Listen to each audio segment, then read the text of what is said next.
Bonjour et bienvenue sur le plateau de Parlons peu, parlons bien. Pour ce nouvel épisode, nous avons décidé de parler du financement, le financement qui est central dans toutes les transactions immobilières.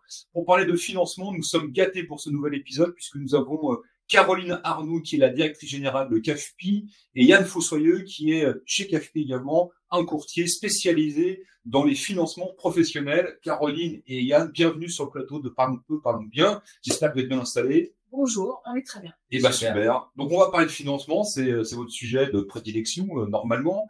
On sait que le financement a été un élément qui a grippé le marché 2023 là, puisqu'on a connu des hausses de taux très importantes sur un délai très très court, on n'avait jamais vu jusque-là. Ça semble s'améliorer, enfin c'est pas ça semble, ça s'améliore depuis le début de l'année. Donc on va faire, Caroline, si tu veux bien, un point là d'étape sur les 5 premiers mois de l'année, savoir comment se passent les choses. Et puis on gardera un petit peu de suspense. Plus tard, on parlera des prévisions qu'on peut raisonnablement faire. Donc, si tu veux nous parler du marché du financement actuellement. Alors le marché du financement, effectivement, actuellement, on sent vraiment une détente pour nous financeurs. Alors on sait que la transaction, c'est encore un petit peu poussif, on manque un petit peu de biens, mais en termes de taux, on a vraiment une vraie détente. Il faut voir qu'en janvier, sur des maturités 20 ans, on avait un taux de 4,10. Aujourd'hui, nous, on arrive à avoir du 3,50. Donc, vous voyez, la baisse des taux, elle a été continue depuis janvier, tous les mois. Là, la baisse ralentit un peu, mais malgré tout, on est sur une baisse des taux. Donc ça, c'est la première bonne nouvelle. La deuxième bonne nouvelle, c'est le retour des banques. C'est que depuis janvier, toutes les banques financent les emprunts, les achats immobiliers. Et pour tout type d'emprunteurs. Donc ça, c'est la vraie bonne nouvelle, avec des décotes possibles, parce que les banques, elles veulent aussi aller chercher les clients, chercher les dossiers. Elles ont vraiment une appétence pour faire de la conquête client qu'elles n'ont pas faite en 2023. Elles ont de la conquête à rattraper. Et la conquête, c'est le crédit immobilier. Donc elles cassent un peu les prix. Il y a certaines banques qui font des offres ponctuelles sur une semaine ou deux. Donc ça, c'est bon à savoir. Il faut aller voir, faut savoir quelles banques sont dans ce type de position. Nous, on voit depuis janvier une hausse des demandes. Les demandes, c'est-à-dire des montages de dossiers, c'est-à-dire des clients qui viennent plus 35% depuis janvier chez CAFPI. Donc c'est-à-dire c'est des clients qui viennent nous voir et qui montent leur dossier de demande de crédit immobilier. On sait que les taux de transformation, ils sont entre 60 et 70%, donc plus 35% de demandes. C'est un très bon indicateur pour ce premier quadrimestre. Alors justement, puisqu'on compare les premiers mois de 2024 avec ce qui s'est passé en 2023, est-ce que sur les typologies de clients, vous constatez chez CAFPI des profils différents de ceux de l'année dernière? Tout à fait. Alors l'année dernière, on s'en rappelle, 2023, les banques avaient fermé le robinet du crédit. C'est-à-dire que les taux étaient tellement élevés, le taux d'usure avait tout bloqué, on va pas rentrer dans les considérations techniques, mais les banques n'avaient plus les moyens de distribuer du crédit dans les bonnes conditions. Donc, vous avez des banques nationales qui ont carrément fermé boutique. Elles ne finançaient plus. Et très sélectives. Très sélectives, mais il y en a qui ne finançaient plus. Même plus leurs clients. Donc, c'était vraiment incroyable, assez inédit. Et donc, évidemment, dans ce contexte où le crédit était distribué au compte-gouttes, il était distribué à des profils patrimoniaux, c'est-à-dire des gens qui avaient des bons revenus, qui avaient des bons dossiers, qui étaient en CDI, qui avaient de l'épargne en plus de l'emprunt. Donc, des banques très sélectives. Donc, ce qui éliminait les primo-accédants. Oui, exactement. Ce qui éliminait de facto les primo-accédants. Et là, la bonne nouvelle, depuis le début de l'année, c'est vraiment le retour des primo-accédants. Donc, on voit effectivement les primo-accédants revenir, parce que les banques sont appétentes aux primo-accédants. Un primo-accédant qui vient dans la banque, il ouvre ses comptes. Il ouvre un compte, il prend les assurances, il va ouvrir une assurance vie, il va ouvrir un compte de dépôt. Donc ça, c'est des bons clients, les primo-accédants, pour la banque, avoir la vie du client ensuite. Donc les primo-accédants reviennent. On voit aussi des emprunteurs qui mettent un peu plus de cash, il y a des montants empruntés qui sont un peu moins faibles, plus d'apports pour faire un peu baisser aussi encore les taux de crédit. Donc voilà, mais la bonne nouvelle, c'est le retour des primo-accédants. Bon, super. On reviendra sur la fixation du taux, parce que c'est un sujet dont on parle souvent, mais on ne sait pas trop qui décide de quoi. Yann, on sait que contrairement au résidentiel où les emprunts sont sur 15, 20, 25 ans, donc c'est du long terme, et le taux a un impact très important sur le coût final, que sur la partie professionnelle, en général, les taux sont plutôt sur du moyen terme. Donc c'est pas forcément le sujet qui va conditionner que les gens vont faire une opération ou pas une opération. Est-ce que tu confirmes ça? Oui, complètement. Le sujet, c'est vraiment la valorisation de l'affaire. Donc aujourd'hui, sur une reprise d'entreprise, une reprise de fonds de commerce, ce qui va vraiment motiver le choix du dirigeant pour signer son compromis ou son protocole de cession, c'est plutôt comment se positionne l'affaire, sa rentabilité, sa capacité à se rémunérer, le potentiel aussi de développement. Oui, complètement. Donc on va dire qu'à aujourd'hui, la charge financière, le taux d'intérêt, c'est un peu l'épaisseur du trait de la ligne. Sur la partie IMO Pro, j'entends quand un dirigeant il veut acheter son local pour lui exploiter. Là, on va être sur des maturités plus longues. On vient de l'immobilier. On est sur plutôt des durées normalement maximum à 15 ans. Et là, c'est vrai que le taux va peut-être être plus prépondérant dans le choix de la banque finale. Et quand cette possibilité est offerte à cet entrepreneur, est-ce que les banques globalement sont plutôt motivées par ce package, c'est-à-dire je finance l'activité, pour la reprise d'activité, je finance aussi les murs ou les locaux, ou pas forcément? Si, elles sont motivées. Pourquoi aujourd'hui, clairement, le choix de la banque au moment où on va acheter son affaire fait qu'on va fidéliser pour nos partenaires bancaires la clientèle sur un long terme. Si au bout de 2, 3, 4 ans ou même tout de suite arrive cet investissement au niveau des locaux qui n'est pas accompagné, il va y avoir forcément un pool bancaire qui va se créer sur le client dirigeant. Il va ventiler ses flux auprès de deux banques. Donc aujourd'hui, pour complètement acter le partenariat et fidéliser sa clientèle, la banque a tout intérêt à financer aussi les murs. D'autant plus que, contrairement au financement d'actifs de sociétés ou de fonds de commerce, on a une garantie réelle. On a toutefois l'hypothèque, tout comme sur l'immobilier résidentiel. Donc pour les banques, en termes de garantie, c'est une garantie très forte. Donc elles sont très contentes de financer les locaux des dirigeants. Ok. Caroline, je reviens sur non pas les emprunteurs, mais les projets des emprunteurs. On sait qu'il y a deux natures d'achat. Il y a l'accession à la propriété. Je vais m'acheter mon logement. Et puis, je vais m'acheter peut-être soit une résidence secondaire, soit un investissement. Là-dessus, le regard des banques est différent, où pour eux, un appartement reste un appartement, une maison reste une maison, quelle que soit sa destination. Est-ce qu'il y a des différences d'approche? Ah oui, il y a des différences d'approche. De toute façon, la banque, elle est un peu averse au risque. Elle doit un peu contrôler son risque quand elle prête c'est son sujet principal. C'est son sujet principal. Est-ce qu'on va me rembourser? Donc le risque, c'est si vous achetez une résidence principale, voilà, elle va regarder quand même quel type de résidence principale. Si vous avez si c'est un monument historique, si vous avez beaucoup de travaux, elle va être un peu plus réticente parce que il y a un risque que les travaux n'aboutissent pas ou que ça coûte plus cher. Voilà, mais sur la résidence principale, après le risque, elle l'observe sur le profil de l'emprunteur. Ensuite, sur l'investissement locatif. L'investissement locatif, on sait que c'est un petit peu aussi plus compliqué avec les critères du HCSF. Vous avez les critères d'octroi de crédit qui ont été mis en place parce que ça peut un petit peu freiner. Donc, le HCSF, c'est le Haut Comité à stabilité financière. Haut Conseil, je crois. Le Conseil, absolument. Stabilité financière, qui est une instance qui a décidé arbitrairement de mettre en place en 2022, donc juste au bon moment, des critères d'octroi de crédit très restrictifs. On ne dépasse pas 35% d'endettement, voilà, 35% d'endettement, 25 ans de durée d'emprunt, voilà, et avec quelques marges pour les banques de pouvoir déroger.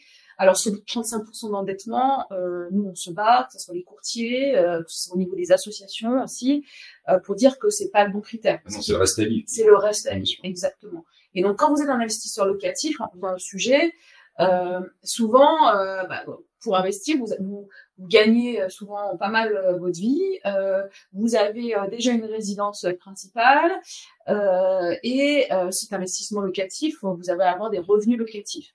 Tout ça n'est pas bien pris en cause, donc c'est plus compliqué à financer. Mais pour l'investissement locatif, on va regarder la zone du logement. Est-ce que ce logement va bien être loué en permanence et dans les bonnes conditions? Donc, si c'est une zone où il n'y a pas de demande de logement à louer, là, la banque, elle va être très motivée. Pas très motivée. Ou, à contrario, si c'est une banque où il y a beaucoup d'offres locatives, là aussi, il y a un risque. Là aussi, il y a aussi un petit peu un risque. Donc, elle va regarder tout ça. Mais aujourd'hui, on peut financer tout type de projet. Ok. Caroline, tu parlais justement du profil de l'emprunteur. Alors, c'est toujours un sujet un peu tabou avec les banques. Je comprends pourquoi c'est tabou, parce que il faut regarder les choses les yeux dans les yeux. Moi, j'ai toujours entendu parler de scoring. On dit maintenant, ça n'existe pas. En fait, je crois que ça existe quand même, le scoring. Donc, quels sont les profils, ou pas les profils, mais quels sont les critères que va observer la banque, en fait, qui sont parfois un petit peu plus, j'allais dire, subtils qu'on pourrait croire. Parce qu'on pense souvent au CDI, aux couples mariés avec des enfants. Ça, c'est vrai que ça compte. Il n'y a pas que ça, je crois. Alors, les banques, c'est leur métier de prêter, c'est leur métier de gérer les risques, donc elles le font depuis des années et bien avant le HCSF. Avant, elles étaient même, je crois, sur des niveaux honnêtement, on était à 33%. Absolument. On a tous connu ça. J'ai travaillé voilà, au début comme ça, 33%, et puis après, on pouvait aller jusqu'à 40% selon le profil. Mais les critères, c'est toujours les mêmes, effectivement. Alors, le CDI, évidemment, le fait d'avoir quelque chose de stable, les revenus, bien évidemment, la composition familiale, est-ce que vous empruntez seul, est-ce que vous êtes marié, sous quel régime de la communauté, mais aussi le côté, je veux dire, un peu sain de votre compte, et de votre façon de gérer votre argent. C'est-à-dire pas de jeu d'argent. Donc les paris sportifs, on évite. On évite. Ou pas de façon on évite 6 mois avant de demander son crédit. Voilà, ça c'est un conseil intéressant. Comment ça je pense que à partir du moment où on commence à envisager, voilà, il faut se dire CDI, relevé de compte propre, pas de découvert, pas de défaut de paiement, chèque rejeté. Voilà, c'est des petites choses qui peuvent attirer l'attention et faire tiquer la banque. Donc, en fait, la banque, puisqu'effectivement, comme tu disais très justement, elle gère du risque. En fait, elle a le portrait robot des gens qui sont au contentieux. Et que probablement qu'ils sont majoritairement pas mariés, majoritairement souvent à découvert, majoritairement, enfin ces critères-là, merci, il exige, je crois, il le demande gentiment. Alors en ce qui concerne ton activité, Yann, sur la partie pro, je sais pas s'il y a des profils d'emprunteurs que les banques préfèrent. Je pense qu'il y a par contre un choix de projet qui les accompagne plus ou moins volontairement. Je m'entends, je sais pas s'ils financent de la même façon aussi facilement une boîte de nuit d'un hôtel sans restaurant. Est-ce que justement il y a des secteurs d'activité qui les accompagnent plus facilement? Oui, complètement. Alors, de manière générale, sur les secteurs, en fonction de leur évolution et de leur perspective, il y a un peu de stop and go. Et puis, toute banque a différents secteurs, généralement avec un code couleur, du vert au rouge, avec des secteurs privilégiés, des secteurs qui seront plus proscrits. Sur les secteurs proscrits, on retrouve souvent des secteurs d'activité où il peut y avoir du risque d'image. Du risque d'image, complètement. Un problème peut-être pour la santé des Français demain. J'entends, on accompagne plus difficilement des points soleil, des distributeurs de vapotes, de cigarettes électroniques. Ça, les banques n'aiment pas trop accompagner parce qu'on n'est encore pas sûr de... La distribution de CBD, j'imagine. Ah ça, idem. Donc, tout ce qui va être en termes de possibilité de nuire à l'image de la banque par son financement, elle va vraiment ne pas vouloir y aller. Des secteurs d'activité comme les boîtes de nuit, enfin des secteurs où il y a peut-être un peu plus aussi d'espèces et autres. Donc ça, c'est des secteurs sur lesquels elles ont un peu plus de mal à y aller. Et après, on a eu avec l'épisode Covid, le CHR, café, hôtel, restaurant était très mouvementé. Là, ils sont en train d'y revenir. L'hôtellerie fait un très bon premier semestre. Donc là, vraiment, c'est plutôt en fonction de l'actualité des secteurs et on est là aussi, nous, pour sélectionner parce que un secteur d'activité, clairement, sur du pro, ça veut rien dire. Quel est le dirigeant, sa capacité à gérer. Donc, voilà, pas forcément beaucoup de secteurs proscrits et il faut vraiment tout regarder parce que, au-delà du secteur, il peut y avoir quand même de très bons élèves, même si le secteur n'est pas le plus favorisé. Ok. Alors justement, sur le projet pro, la banque conditionne énormément la faisabilité.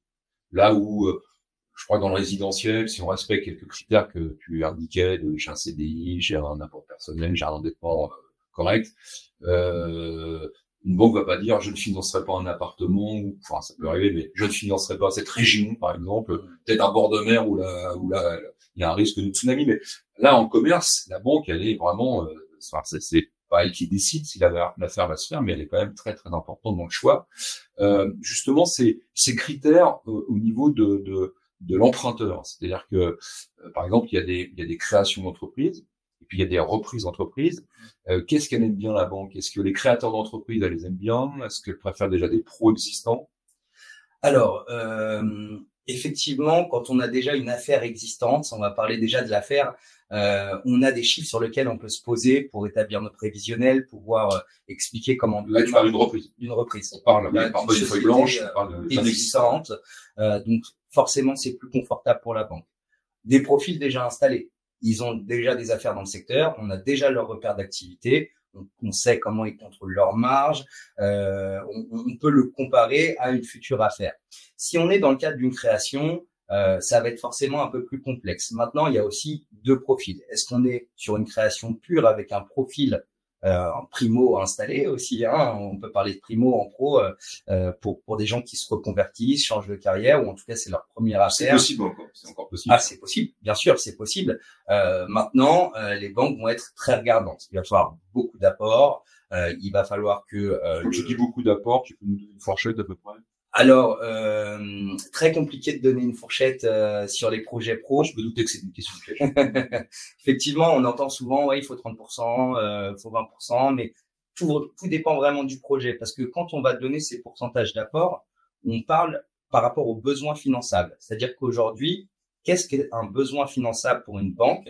Ça va être la valeur de l'entreprise, la valeur du fonds de commerce ou la valeur de l'entreprise, et puis potentiellement tout ce qui va être des investissements plutôt corporel, j'entends les travaux, le matériel qui vont être usés. Alors le stock, ça reste plutôt dans l'exploitation. Oui, donc justement, tout ce qui va être stock, trésorerie de départ, tous les frais annexes d'intermédiaires, le dépôt de garantie pour le bailleur. Hein. Si on a 6 mois de dépôt de garantie, 6 mois de garantie à première demande, on se retrouve à devoir bloquer 1 an de loyer dehors, qui fait partie de notre rapport, mais que la banque ne va pas considérer.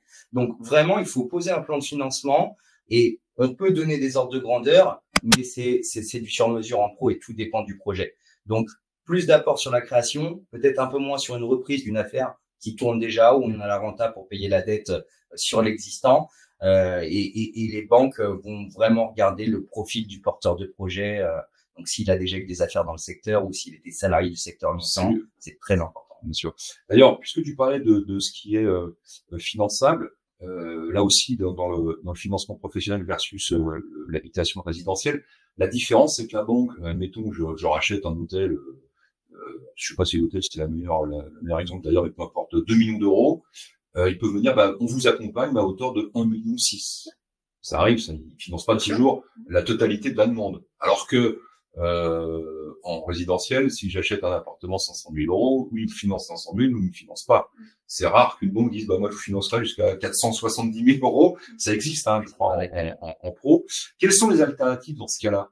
Mis à part la réduction du prix de vente. Hein. Alors, bon, c'est difficile. Souvent, quand le deal est closé, on vient pas voir le vendeur, j'ai pas eu mon crédit, baisser le prix. Donc, effectivement, il faut trouver d'autres solutions. Comme on l'a dit, donc la banque elle va demander un apport sur le projet et il arrive que parfois elles veulent pas aller financer ce que le porteur de projet se demandait et ce qu'il avait possibilité de mettre en termes d'apport. Donc on peut avoir pas mal d'alternatives. Aujourd'hui, on a le prêt d'honneur. Alors il y a des prêts d'honneur aidés. Donc on peut parler du réseau Initiative Entreprise, de réseau Entreprendre, qui sont 2 réseaux qui peuvent accompagner le dirigeant à titre personnel. Donc, c'est un crédit à titre personnel qui est fait. Considéré comme de l'apport personnel, alors. Considéré comme de l'apport, exactement. Même si c'est fait par un crédit, c'est dans le plan de financement considéré comme de l'apport, sur lequel il y a des facilités, un taux aidé, des différés de remboursement pour pas tout de suite devoir piocher dans la trésorerie de la société pour pouvoir rembourser l'emprunt. Donc, c'est un premier axe sur lequel on peut rapidement déjà améliorer l'apport. On a ensuite des organismes qui peuvent aider par le biais d'investisseurs qui peuvent être soit des institutionnels ou même des particuliers pour venir du coup investir aux côtés du porteur de projet et soulager le poids de la dette bancaire. Intéressant, c'est comment on les trouve, ces gens-là? Eh ben, faut venir nous voir. Nous, on a les contacts. Et puis après, bah, il y a un des acteurs avec qui on bosse le plus qui s'appelle Impact Local, travaillé avant sous le nom de Monta Franchise, parce qu'ils accompagnent historiquement beaucoup les franchisés. Maintenant, ils sont ouverts aussi à l'indépendance, donc ils peuvent nous aider quand il y a des problématiques d'apport. Les fournisseurs de nos clients peuvent venir compléter aussi sur les projets. Minotier, brasseur. Exactement. On va financer une boulangerie. Le moulin veut sécuriser sa vente de farine. Lui, il est prêt à mettre un peu d'argent s'il croit au projet pour venir compléter le prêt bancaire et pouvoir aider le financement à se faire.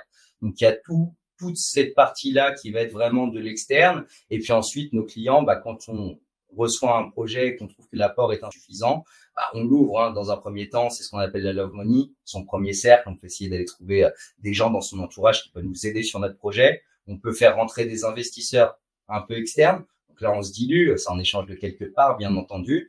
Et aussi, si ce sont des futurs créateurs, repreneurs avec du patrimoine, on peut s'adosser aussi sur leur patrimoine immobilier existant pour faire des opérations de cash out, sortir de la trésorerie, monétiser leur patrimoine pour pouvoir crédit hypothécaire, principe du portage immobilier aussi. Enfin, on essaye de trouver des solutions pour pouvoir faire le bridge au niveau de l'apport, le temps que on puisse acheter, closer le deal et puis ensuite rembourser. Le crédit vendeur est possible aussi, celui qui cède. Le crédit vendeur, c'est possible, mais généralement, c'est plutôt pour l'intégralité. D'accord. C'est rare d'avoir un mixte entre parce que le crédit vendeur, c'est sur de très courtes périodes. Généralement, c'est max 5 ans. Et du coup, ça allège ça augmente fortement le remboursement. Donc après, la banque, elle va regarder la rentabilité. Donc, si on rajoute à sa ligne de prêt, en plus, le remboursement du crédit vendeur, ça peut, au niveau de la capacité de financement, d'autofinancement, ça peut être un peu compliqué. Revenons sur les choses un peu plus terre à terre, parce que je crois qu'on n'en a pas parlé, Caroline. On parle des taux, mais on ne sait pas trop qui fixe le taux. On n'a pas parlé de ça. Hein c'est quoi? C'est la banque? On entend parler de la BCE. Qui décide de quoi et comment ça fonctionne et qui a les leviers pour que ça augmente? Ça, on n'a pas trop envie, ou que ça baisse éventuellement. Alors, j'essaie d'être hyper simple. On n'est pas dans un cours d'économie entre nous. Donc, en gros, vous avez l'économie qui est en croissance, en décroissance, ce sont la croissance de l'économie. Et la Banque centrale européenne, elle est responsable un petit peu de la température et de maintenir un niveau de croissance suffisant pour pas que les économies s'effondrent ou alors qu'elles soient en surchauffe. Et donc, la Banque centrale, sa priorité dans la stabilité, c'est d'avoir une inflation qui est autour de 2%. On estime que 2%, c'est la bonne température, avec une hausse des prix qui est suffisamment bien pour avoir une croissance et un développement pérenne de l'économie. La dernière, on était 3 fois au-dessus de ce que la BCE on a été en 2015, en 2015, la Banque centrale a réagi parce que l'économie était vraiment en berne. Donc, elle devait redonner du jus à l'économie. Donc, qu'est-ce qu'elle a fait, la BCE? Elle a baissé ses taux. Et en baissant ses taux, elle rend, parce que la BCE, elle a l'argent, elle rend le coût de l'argent beaucoup plus faible. Donc, entre 2015 et 2022, on avait presque une période où l'argent était gratuit. On a appelé cette période de quantitative easing, c'est-à-dire de injecter des quantités de liquidités dans les rouages de l'économie pour faire baisser les taux et pour booster la croissance, booster les dépenses, les investissements et la consommation. Et donc, elle a fait ça pendant un certain temps. Et on a eu un choc en 2022. Donc, les taux, avant, étaient... on a pu emprunter, alors, je sais pas vous, mais moi, j'ai eu la chance de pouvoir emprunter à moins de 1%. Moi aussi. Moins de 1%. Ça, c'est anormal. 1%. Mais c'est complètement anormal. Ça, il faut se le dire. C'est anormal et je pense que la Banque centrale s'est bien pris les pieds dans le tapis. Et avant de revenir à ce niveau de taux, à mon sens, on ne reverra probablement jamais. Donc voilà ce qui s'est passé. Et en 2022, guerre en Ukraine, choc sur les matières premières, donc choc sur l'énergie, choc sur les matières premières, et hausse très forte de l'inflation. L'inflation qui monte à 6, 7, 8, enfin on a vraiment surchauffe de l'inflation. Et donc le seul outil que la Banque centrale pour faire baisser l'inflation, c'est d'augmenter ses taux freiner la demande, l'emprunt, freiner la dépense, freiner la consommation, pour faire baisser le niveau d'inflation. Donc, elle a fait ça à partir de 2022, je crois, de juin 2022. Et ça, elle l'a fait sans discontinuer en permanence jusqu'à octobre 2023. Donc, c'est-à-dire qu'en 18 mois, on a eu des taux de la Banque centrale, donc ces taux, ce qu'on appelle ça les taux directeurs, qui ont été multipliés par 4 en 18 mois. Donc, de près de 0, on est passé à 4. Donc, on a ce qu'on appelle le taux de dépôt. Si vous déposez de l'argent, les banques qui déposent de l'argent à la Banque centrale, ils est à 4%. Et le taux de refinancement, donc les banques ou les institutions qui vont rechercher de l'argent à la Banque centrale, ça leur coûte 4,5%. Donc, on a eu des taux qui ont vraiment grimpé très, très fort. Et là, on est sur des taux qui baissent, qui sont pas liés à des baisses de la Banque centrale, mais qui sont liés aux banques. Qui baissent leur marge. Qui baissent leur marge pour faire de la conquête, pour faire de la conquête client. Et puis elles anticipent certainement une baisse de taux, peut-être de la BCE. Donc voilà un peu les taux d'emprunt. Ils sont fixés sur les taux directeurs. Donc c'est un mix entre le taux directeur et la marge de. Exactement. Super, très clair. Toujours sur le sujet des banques, de leur relation justement entre les courtiers que tu représentes et les banques. Moi, j'ai connu l'époque où les banques ignoraient les courtiers. Ensuite, c'était une espèce de je sais pas, ils voguaient une histoire d'amour fou. Et puis, plus récemment, un peu pas de détestation, mais chacun chez soi et une approche plus dure vis-à-vis des courtiers. On en est où aujourd'hui et qu'est-ce qui fait que ça change d'ailleurs? Alors en ce moment, ils nous adorent. J'imagine. Je pense que ce qui change, c'est la politique commerciale de la banque et son envie de conquête client. Une banque, elle a des stocks, elle vit essentiellement sur ses stocks, sur ce qu'elle facture, sur les comptes courants des clients, sur l'épargne, etc. Mais c'est là qu'elle gagne de l'argent. Elle gagne de l'argent là, mais elle a besoin de croître et d'avoir plus de comptes. Donc pour avoir plus de comptes, aller chercher des clients. Et le seul produit qui permet à la banque d'aller chercher un client, c'est le crédit immobilier. Donc, vous allez jamais conquérir un client qui va venir chez vous pour l'assurance de sa voiture. Donc, en fait, il va venir parce qu'il a besoin d'un crédit immobilier, il va ouvrir un compte, il va être obligé de domicilier ses revenus et vous avez gagné un client. Donc, les banques, en 2023, elles avaient quand même besoin de gagner des clients, mais pas à tout prix. Elles n'avaient pas les moyens de faire les crédits. Elles n'avaient pas de marge, les taux avaient augmenté, le plafond de l'usure avait bloqué et elles ne pouvaient pas distribuer de l'argent qui leur coûtait trop cher. Donc, elles ont fermé le robinet. Et pour fermer le robinet, on ne ferme pas des agences. C'est plus facile de dire au courtier, on arrête, on prend plus de clients. Donc déjà, elles ne finançaient pas tous leurs clients, mais les nouveaux clients, elles finançaient plus les nouveaux clients, à part les très très beaux profils. Et là, en début d'année, elles se sont dit, mais là, on n'a pas fait de conquête en 2023. 2024, il nous faut des nouveaux comptes, absolument. Et les conditions sont bonnes, on réouvre le robinet.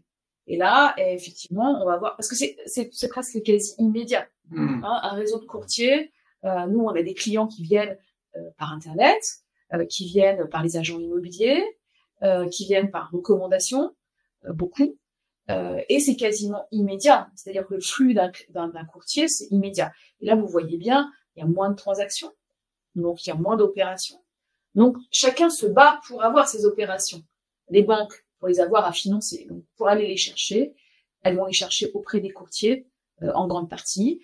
Donc c'est le moment d'emprunter, puisque là, il y a plus de concurrence. C'est le moment d'emprunter, parce qu'on peut négocier son taux. C'est le moment d'emprunter, vous le savez aussi, c'est le moment d'acheter, parce qu'on peut négocier un peu son bien en ce moment, dans certaines mesures.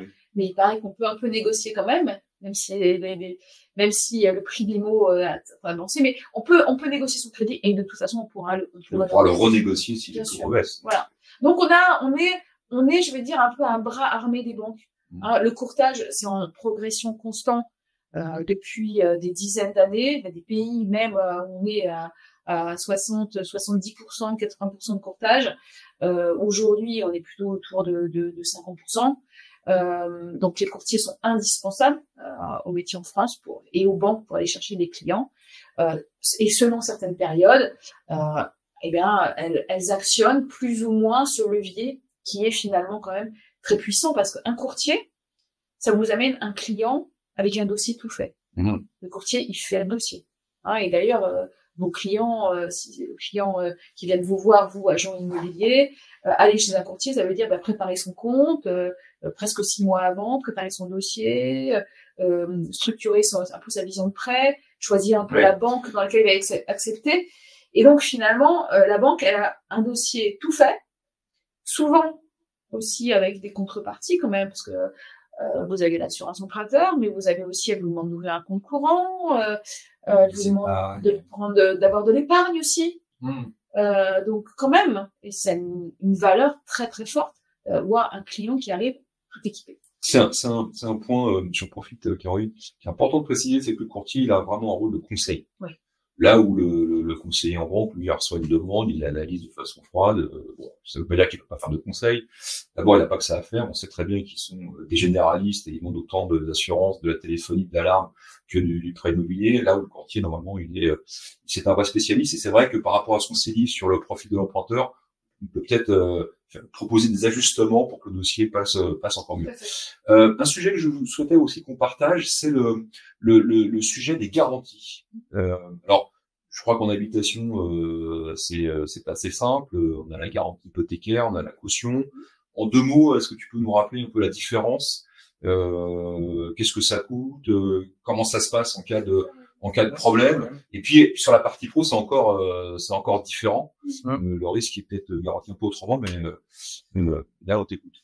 Eh ben pas de problème. Sur la partie immobilier résidentiel ou locative, là dans ce cas-là, on a 2 grands types de garanties, soit l'hypothèque classique, ou sinon des organismes de caution mutuelle qui peuvent être soit Crédit Logement qu'on connaît beaucoup, qui peut balayer plusieurs établissements et plusieurs enseignes bancaires, ou des sociétés de caution qui sont intégrées dans les groupes bancaires. Alors je m'arrête là. 2 options, hein, donc caution ou garantie hypothécaire. On est en situation de difficulté. J'ai un prêt garantie hypothécaire. Qu'est-ce qui peut se passer? J'ai une caution. Qu'est-ce qui peut se passer si ça se passe pas bien? On peut pas. Alors c'est plutôt les banques qui gèrent cette partie-là au niveau du risque, mais en soi, quand on a une garantie hypothécaire, on a du coup inscrit son bien comme garantie. Comme au Monopoly, hein. Exactement. C'est un problème, on saisit. Donc si toutefois hier il y avait des non-remboursements, on ne respecte pas les termes du contrat, la banque peut aller jusqu'à effectivement la saisie du bien. Maintenant, il y a beaucoup d'étapes avant, parce que les banques elles veulent pas se retrouver dans cette situation-là. Enfin, c'est pas leur objectif. Si le taux de défaut, elles essayent de le limiter au maximum, même si derrière on sait qu'on a une valeur de repli, et qu'on essaie de trouver des arrangements amiables au démarrage pour pouvoir éviter d'aller mettre en jeu les garanties. Sur une partie crédit logement ou caution mutuelle, faut savoir que dedans il y a une promesse d'affectation hypothécaire. Donc l'un dans l'autre, en termes d'engagement, même si on va pas inscrire directement l'hypothèque liée au bien. Si derrière la banque doit se retourner, elle le fera de la même façon. Alors, la différence que cette collectivité d'emprunteurs, elles ont épargné et cotisé dans un fonds qui, elle, doit venir pallier au risque de non-paiement. Donc, si toutefois l'organisme de cautionnement va venir pallier au remboursement de l'emprunteur, forcément, le bien ne sera pas touché. Ok, ça c'est pour le perso. Et sur le pro, pardon. Peut-être je vais revenir sur les difficultés qu'on évoque et notamment sur le surendettement, parce que quelque part le HCSF a mis en place ces normes très restrictives sous prétexte de dire comme ça on va freiner le surendettement. Il faut savoir que c'est faux, et même la Banque de France dans ses publications indique que les personnes surendettées sont à 90%, les ménages surendettés, 90% des locataires ou des habitants à titre gratuit. Donc, il faut savoir que le crédit immobilier, en majorité, les propriétaires, enfin, c'est pas vocation à faire du surendetté. C'est plutôt le crédit conso qui est vraiment sur lequel le HCSF doit vraiment se pencher. Le crédit immobilier. Merci de cette précision. Et sur les garanties pro, comment ça se passe? Alors sur les garanties pro, on va avoir à peu près le même schéma. Si on est sur l'immobilier pro, on peut avoir l'hypothèque ou les cautions mutuelles. Elles sont un peu différentes. Aujourd'hui, en termes de caution d'organismes de caution, on va avoir BPI. Donc BPI qui a plusieurs volets, mais qui a aussi la contre-garantie des prêts. Et elles le font aussi pour la reprise d'entreprise, pour l'achat de fonds de commerce, pour même des prêts pour financer le cycle d'exploitation de l'activité, ce qu'on appelle le BFR. BPI regarde tous les dossiers. Ils ont non, ils ont aussi une ligne de décision, mais en soi, BPI, alors, il fonctionne vraiment en main dans la main avec les banques. La banque elle peut même avoir une délégation pour pouvoir engager BPI sur les opérations de ses clients. Donc aujourd'hui, voilà, on peut avoir cette garantie qui est l'organisme de caution mutuelle, qui peut être BPI ou CIAJ, qui est un petit peu moins connu du grand public, mais très réputé en termes de décision au niveau des banques, parce qu'elles ont un comité avec beaucoup de savoir et beaucoup d'antériorité, plus sur le commerce en l'occurrence, mais c'est déjà un niveau de garantie qui est généralement demandé. Et on peut venir ajouter des garanties. Alors, on ne va pas faire 100% de garantie parce que BPI va jamais contre-garantir 100%. On va être à 30%, à 50%. On peut aller sur des dispositifs spéciaux au-dessus à 70%. Ce qu'elle va demander aussi généralement et enfin systématiquement même, j'ai envie de dire, c'est la caution personnelle et solidaire du dirigeant. Pourquoi? Parce qu'aujourd'hui, la banque, elle n'est pas là pour financer les projets de ses clients, mais pour pouvoir accompagner l'opération. Elles veulent que le dirigeant s'implique aussi, s'engage sur ses deniers. Donc, c'est l'apport par l'apport, bien entendu, mais aussi par sa caution personnelle et solidaire, qui peut être justement pondérée et négociée en fonction des autres garanties qu'on va pouvoir allouer sur le projet. Sur des parties, sur par exemple un financement de fonds de commerce, elle va aussi nantir le fonds de commerce. Bon, ce qui n'est pas réellement une garantie en soi, c'est juste pour s'assurer que le dirigeant ne vende pas sans qu'elle le sache, parce que si on plombe son affaire, on plombe la valeur de son fonds. Donc récupérer le fonds de commerce pour une banque, c'est pas forcément ce qui va les intéresser. Et puis bon, après il peut y avoir des garanties qui sont un peu moins mutuelles, des garanties déplacées avec des nantissements de placement et autres, mais voilà, principalement, généralement, caution du dirigeant et nantissement de l'affaire, et puis organisme de caution mutuelle. Okay. Il y a quelques années en arrière, j'accompagnais des projets de création d'entreprise et je crois me souvenir que les banques demandaient d'abord à la société de caution d'étudier le dossier et si le dossier de caution donnait un go, là, elle suivait assez facilement, mais elle se réfère beaucoup à la société de caution. Ça a beaucoup changé. Ça a beaucoup changé. Alors, et c'est lié assez longtemps en même temps. Oui, c'est lié aussi. Avant le front, enfin, on va dire que la force de production de la banque, les commerciaux, les conseillers avaient un pouvoir de décision et on leur a petit à petit retiré. Les délégations ont vraiment diminué. Maintenant, tout dossier passe par un comité aujourd'hui aux engagements, même pour des montants qui sont des montants très faibles, très raisonnables. Donc, elles ont vraiment intégré et internalisé la décision. Pour donner l'exemple des deux principaux, BPI et CIAJ, aujourd'hui, BPI, on va aller les solliciter après l'accord bancaire, c'est-à-dire que la banque, elle va demander sa contre-garantie une fois qu'elle a eu son avis favorable sur le dossier de ses engagements. CIAJ, on a l'avantage, nous, en tant que courtier, de pouvoir aussi les solliciter en même temps que la banque. C'est-à-dire que bon, nous, notre travail, c'est vraiment de travailler le risque. Si on prend un dossier, si on porte un dossier, c'est qu'on y croit et qu'on veut aller au bout. Donc, on peut aller solliciter les deux en même temps, ce qui nous fait gagner du temps, parce qu'on n'est pas obligé comme ça d'attendre la réponse bancaire pour solliciter la contre-garantie. Et il arrive qu'avec CIAJ, on ait même des accords avant d'avoir l'accord bancaire, donc ça peut conforter. Mais vraiment, aujourd'hui, elle se repose plus sur la décision de la contre-garantie en amont. Ça peut aider à la décision, bien entendu. Et pour BPI, c'est toujours systématiquement fait après. Les seuls moments où on va aller chercher BPI en amont, c'est quand on va faire du cofinancement. Parce qu'effectivement, on parlait tout à l'heure, une banque, elle veut pas tout faire sur un financement. On peut aussi faire des pools bancaires, c'est-à-dire mettre plusieurs banques sur un seul et même financement pour limiter les encours. Et BPI a un service aussi cofinancement qui peut venir rajouter une partie, une enveloppe et cofinancer des projets de nos clients. Ok.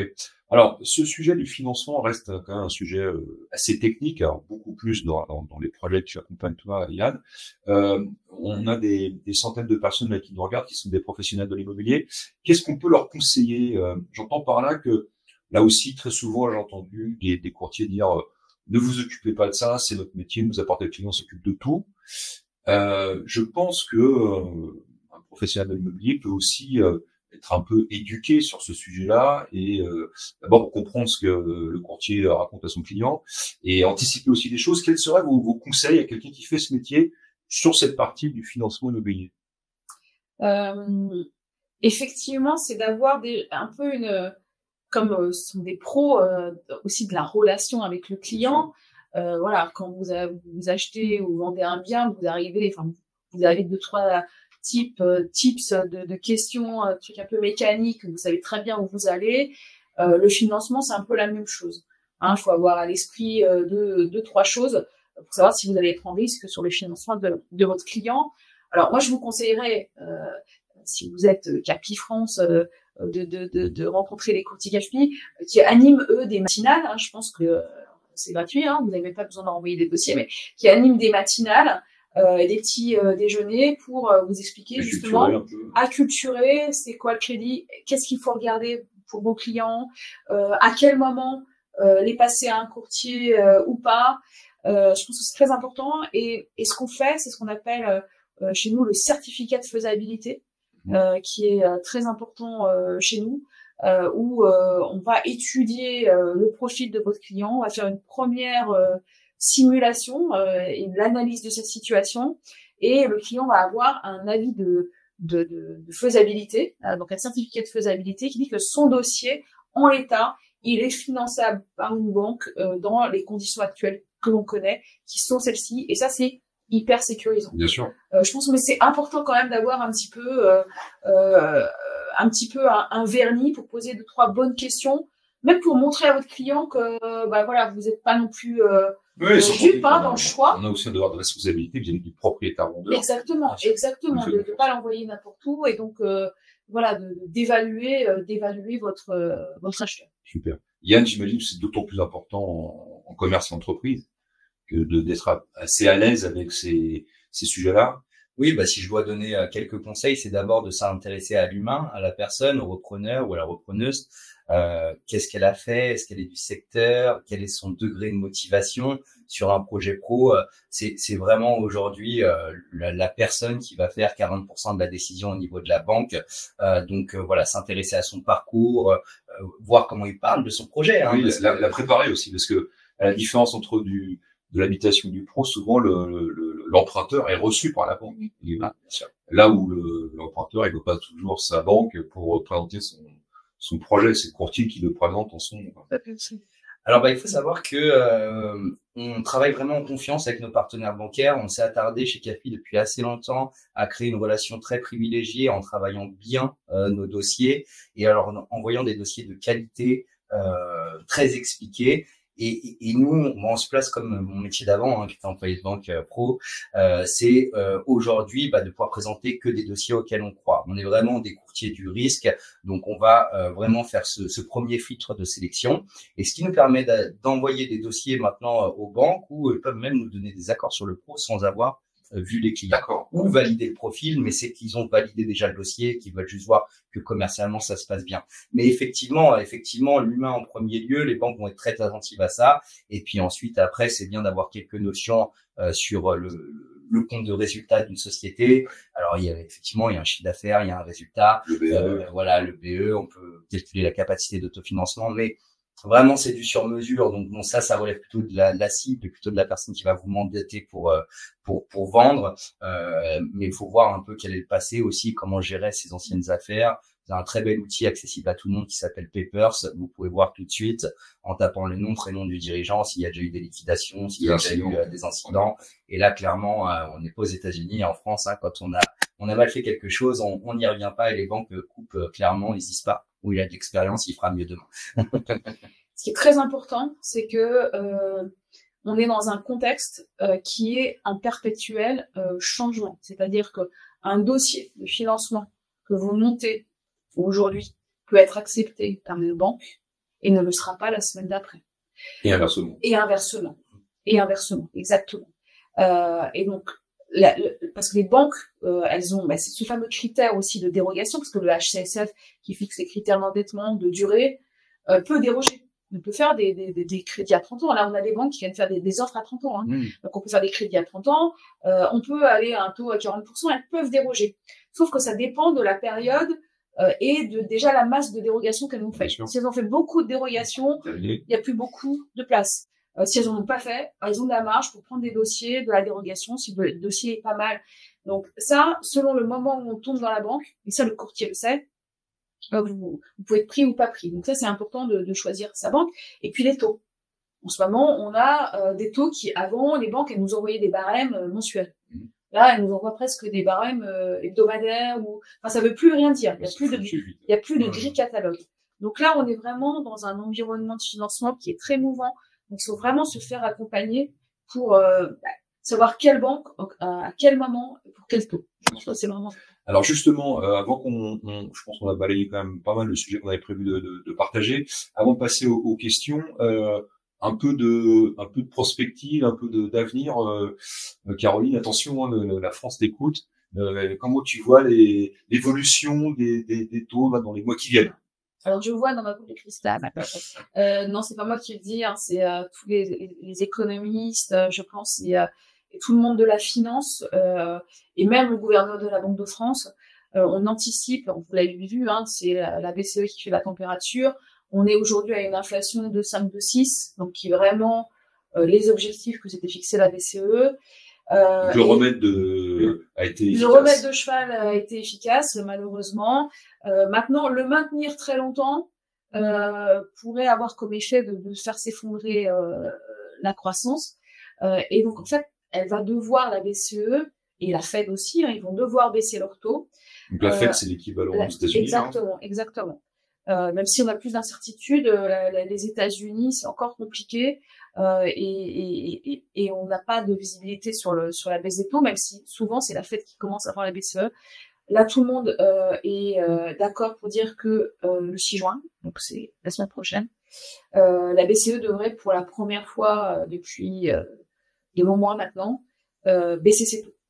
On a une ordre de grandeur. Minimum 0,25, ça devrait pas forcément être fou, hein, mais 0,25, 0,30. On a plus les 0,50 des banques, on est presque à un point de moins. Exactement. Donc ça serait vraiment une très bonne nouvelle. Si effectivement les banques ont quand même un peu anticipé cette baisse aussi qui est annoncée depuis un petit bout de temps. Donc on verra bien comment ça agit sur le taux des banques. Mais on anticipe 3 baisses en 2024 de la BCE.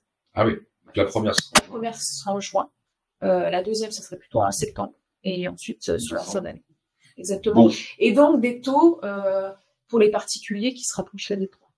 D'accord, bah alors là aussi, on peut en parler à ceux qui n'ont pas la même expérience que nous. Des taux à 3%, c'est des super taux. Il y a des gens, il y a 10 ans, qui seraient battus pour avoir des taux à 3%. Exactement. Donc sans compter la possibilité de les renégocier avec le temps. Parfait. Écoutez, d'abord, merci pour ce partage d'informations. Je pense que ça a été utile à des personnes qui peut-être n'étaient pas aussi au fait de ça, du sujet du financement. On va se garder quelques minutes pour les questions qui ont été posées. Alors, j'ai un écran de contrôle et merci d'avoir mis une police de caractère, je peux le lire de moi. Alors, comment vont évoluer les banques en ce qui concerne les exigences d'apport emprunteur? Alors, avant de répondre, Caroline, j'ai partagé hier un article, je crois, ou avant-hier sur les réseaux sociaux. Il n'y a jamais eu d'obligation légale d'un pourcentage minimum d'apport personnel. Certaines banques peuvent se fixer des règles, mais il n'y a pas de règles officielles. Donc, comment ça peut se passer, ce sujet-là de l'exigence d'apport emprunteur? Bah, je pense que on le voit, hein, depuis le début de l'année, on a dit des taux qui baissent, des exigences qui baissent. On a même des banques aujourd'hui qui sont ouvertes à négocier de prime abord l'assurance emprunteur. Donc je pense que pour l'apport, c'est la même chose. Ça peut soulager un peu. Exactement, il n'y a pas à avoir d'exigence. C'est peut-être lui, l'emprunteur, qui va vouloir mais les banques, elles ont aussi besoin de collecte, d'argent frais. Bien sûr. Donc elles peuvent aussi vous financer à moindre apport, mais vous demander de placer votre épargne. Voilà, ça peut être aussi ce genre de deal avec des banques. Ok, super. Un apport personnel minimum est-il réellement obligatoire pour l'emprunteur?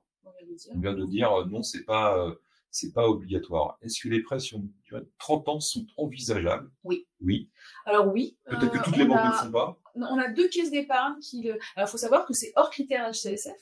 Mais du coup, ça rentre dans les poches de dérogation des banques. Et donc, la HCSF, c'est que c'est 27 ans maximum? C'est 25 et 27 selon... Avec l'NCIA, un différé de 2 ans pour le 9 et voilà, autres. exactement. En gros, c'est 25. En gros, c'est 25. C'est 25. Et là, on a des banques qui ont ressorti des prêts à 30 ans. Donc, elles le prennent dans leur quota de dérogation. De banques de caisses d'épargne, je crois. Enfin, 30 ans, il faut savoir que la durée moyenne d'un crédit, c'est 8 ans. Donc, une banque, elle sait très bien quand elle prend un crédit à 30 ans, en fait, ça sera un crédit sur 8 ans. Et même pour l'emprunteur, parce qu'après, on va dire le risque de remboursement de la 30 ans, ça n'existe pas. Pour les primo-accédants qui ont, je sais pas, 26 ou même 30 ans, je suis désolée de leur dire, à la retraite, ça ne sera pas 62 ans, quand ils seront en retraite. Donc, vous voyez, ça permet quand même de se projeter, de baisser le taux, de baisser l'effort, la mensualité. Donc, bien sûr, ils sont envisageables, mais il ne faut pas hésiter à les demander aux banques. Ok. Avons-nous la possibilité d'emprunter dans des banques européennes pour un bien en France? Ah oui, ça c'est un sujet qu'on avait évoqué avant de démarrer cette séquence, c'était de se dire quel est le comportement des banques françaises à financer des acheteurs étrangers non résidents. Est-ce que c'est possible? Et inversement, des Français qui voudraient acheter à l'étranger. Dans les grands principes. Oui, effectivement, on accompagne aussi ces typologies de projets chez nous. On va accompagner en fait des non-résidents qui veulent investir en France. Si la banque a une visu sur la garantie pour des profils qui viennent s'installer ou qui viennent travailler, qui viennent investir simplement, oui. Ils peuvent financer avec une garantie hypothécaire sur des biens en France, et on peut aussi aller financer des Français résidents fiscaux français à l'étranger, mais toujours pareil, la banque va vouloir aussi s'assurer profil, revenus et autres, mais aussi d'une valeur de garantie. Donc souvent avec, on appelle des garanties déplacées, donc ils prennent des hypothèques sur des biens libres de charge en France pour aller financer l'immobilier à l'étranger. Et les étrangers qui investiraient en France, on va peut-être leur demander un effort d'apport plus important. Bien sûr, pour sécuriser l'opération, parce que forcément, pour aller chercher quelqu'un en litige à l'étranger, ça va pas être la même facilité qu'en France. Absolument. Merci beaucoup. Les conditions d'accès. Alors, on peut dire aussi qu'il y a des banques qui ont des services spécialisés pour ce type de projet. Exactement. Donc, Exactement. C'est pas forcément la banque du coin de la rue, mais une branche qui s'en occupe. Et chez CAFPI, on a un pôle dédié au financement international. Voilà. Et c'est bien de placer, Caroline. Pas de problème. Les conditions d'accès aux prêts sont-elles différentes selon les régions et la taille des agglomérations? Ça, c'est un sujet qui fait parfois pas débat. Alors, on sait que sur les taux, c'est vrai. Il y a une différence de taux d'une région. Alors, c'est sans doute lié au sinistre. Bon, je ne sais pas s'il y a plus de sinistres à côté. Non, je pense que c'est lié peut-être aux banques aussi. Et, non, c'est lié aux banques. Et les banques nationales, normalement, devraient pouvoir prêter. C'est la même chose. Hein. Ouais. La BNP, la Société Générale. Après, c'est les caisses régionales. Et après, les caisses régionales, c'est selon où elles se trouvent, quelle est leur politique. À ce moment, oui. À ce moment, effectivement. Ok. Par contre, les conditions d'accès sont à peu près les mêmes, c'est-à-dire les critères toujours les mêmes, d'études sont les mêmes. Dans l'immobilier professionnel, est-ce que les banques prêtent aux micro-entreprises? Ça, c'est une question pour moi. J'ai l'impression.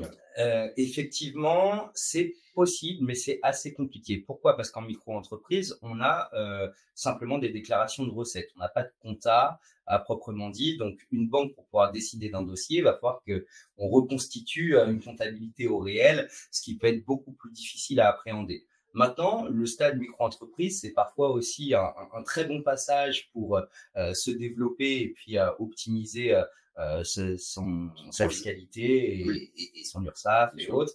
Donc, on doit regarder, chaque projet est différent. J'ai déjà financé des micro-entrepreneurs sur des projets d'acquisition de locaux, un coach par exemple qui est en micro-entreprise. Mais souvent, ce qu'on vend aussi, c'est le potentiel de demain. Donc, soit c'est au moment d'un passage en société, où là, on va tabler sur un prévisionnel avec, aujourd'hui nos repères métiers, le business de demain. Donc, faut pas se fermer la porte, mais ça sera forcément plus complexe de financer un micro-entrepreneur que quelqu'un qui a des bilans sur les normes classiques comptables. Ok. Toujours pour toi, j'ai l'impression, Yann, volonté de ne pas lancer des commerces à risque, hypothèque de sa, RP, résidence principale, oui. Attends, volonté de ne pas Attends, qu'en pensez-vous? Alors, ça, c'est une vision moi, je suis pas vraiment d'accord avec notre cher Laurent qui nous pose cette question. Aujourd'hui, les banques, elles financent les commerces, elles financent les entrepreneurs. Elles peuvent avoir des critères qui sont de plus en plus sélectifs sur les périodes et en fonction de l'actualité. Mais effectivement, aujourd'hui, quand on parlait de hausse des matières premières, on voit des masses qui se tassent. C'est-à-dire que c'est moins de possibilités de gagner de l'argent pour l'entrepreneur et pour garder de la trésorerie pour payer la dette. Donc, elle va demander peut-être un peu plus d'apport. En tout cas, effectivement, pour la banque, c'est leur métier de financer aussi l'économie. Il y en a, c'est vraiment l'ADN de certaines enseignes d'ailleurs qui sont très pro en particulier, et elles continuent à le faire. Donc, effectivement, on va prendre des cautions perso, pas d'hypothèque sur la résidence principale. Ça, pour financer un business, on va pas hypothéquer la résidence principale du dirigeant. À ma connaissance, ça n'existe pas. Mais par contre, bien sûr, de nantir l'affaire, d'impliquer le dirigeant, comme on a pu parler tout à l'heure sur les garanties. Elles font toujours leur métier. De mon côté, j'ai un taux de transformation sur mes dossiers qui est très, très bon. On a rarement des refus. Ça peut être des refus d'une ou deux banques. Vu qu'on est là aussi pour diversifier les démarches, sécuriser le projet, on finalise et on concrétise avec nos clients. Le marché des professionnels, c'est un marché très important pour les banques. Et notamment tous les mutualistes aussi en région. Et je suis d'accord avec Yann. Alors nous, ce qu'on vous met, on vous met un peu les guides d'octroi, oui, parce qu'on connaît, c'est un peu la technique, mais en vrai, c'est un marché qui est très important pour les banques, parce qu'à travers le financement d'un pro, elle capte le perso. Après, elle capte le perso, mais elle capte aussi les flux. Sa rémunération. Les flux, tout ce qui est TPE, appareil carte bancaire. Voilà, à partir pro, c'est facturé. À partir du moment où vous allez dans un commerce, les gens qui payent par carte, toute la monétique et tout ce qui va autour, c'est extrêmement important en termes de captation de flux pour les banques. Et de richesse, en fait. C'est là où elles gagnent de l'argent. On appelle ça le PNB des banques. Sur le pro, vous êtes pro, vous ouvrez un compte, vous êtes facturé sur tous les flux qui vont être débités sur votre compte. Donc forcément, pour la banque, c'est une manne d'enrichissement sur lequel elles ne veulent pas se passer. Puis effectivement, après, on sait que sur les dirigeants d'entreprise, quand ils vendent leur boîte ou autre, là, il y a des choses à faire avec eux. Donc, on peut aussi aller les conquérir sur le deuxième marché. Bien sûr. Bon, il est vrai que les banques françaises n'ont pas la réputation d'être, elles ont plutôt la réputation d'être très précautionneuses quand même. Vous savez elles garantissent le risque autant qu'elles peuvent le faire, mais bon, c'est comme ça. C'est ce qui fait aussi que quand on a vécu des périodes compliquées des subprimes, c'est qu'il n'y a pas eu de crash complet en France, parce que cette politique de rigueur fait aussi que quand ça va mal, on passe un peu mieux les périodes compliquées. Rita, quel taux actuellement pour le financement des fonds de commerce? Alors, on va dire que le spread est large en fonction des enseignes bancaires. Je veux dire qu'aujourd'hui, à 4%, c'est un très bon taux, ou un petit peu en dessous, on peut avoir un petit peu moins de 4%, mais on va dire 4% sur 7 ans. Sur 7 ans, c'est pas mal. Ouais, c'est très bien. Mais j'ai des banques qui peuvent être toujours en taux de base à 6, voire 6,5. Bon, on n'ira pas tout de suite avec celles-là, et elles sont prêtes à faire d'énormes décotes si elles ont des dossiers qui les intéressent. Mais sur le pro, voilà, en fonction du secteur d'activité, ils ont des tarifications qui sont pas que la maturité du financement, profil du repreneur, secteur d'activité. Donc, on peut avoir vraiment de gros deltas, ce qui est très changeant par rapport à mon métier d'avant. On avait notre prêt à 1%, donc vraiment là, en termes de sélection, c'était vraiment la rapidité de la banque et sa capacité à dire oui rapidement qui faisait le choix de nos clients et notre choix commun pour la banque partenaire. Là, maintenant, il y a aussi une vraie différenciation dans les coûts de l'opération avec de belles différences entre les enseignes. Super. Plus de prix catalogue. Plus de prix catalogue. Très bien. Ça laisse la place à la discussion alors. Exactement. Eh bien, c'était la dernière question de Rita. On est parfait au niveau du timing. Caroline, Yann, d'abord, merci d'avoir accepté notre invitation. Merci de vous être prêté à cet exercice. Je crois que vous avez éclairé le public qui nous a écoutés en direct et le public qui nous écoutera après en replay ou en podcast sur ce sujet du financement qui reste central dans les transactions immobilières. On vous dit à bientôt. J'espère qu'on va faire beaucoup d'affaires, encore plus sur le deuxième semestre parce que les conditions seront plus favorables. Bien sûr, on l'espère. Nous, on vous remercie. On était ravis d'être là avec Yann. Et puis, n'hésitez pas. Nous, on est toujours aussi sur les réseaux sociaux. Vous pouvez nous envoyer des questions ou des petits messages si on n'a pas répondu Super. À toutes vos questions aujourd'hui. Et quant à moi, je vous donne rendez-vous le 20 juin prochain pour un spécial Parlons bien dédié au luxe et prestige, qui ne connaît pas la crise a priori. On vérifiera ça avec nos experts. Merci de votre attention et à très bientôt. Merci, au revoir.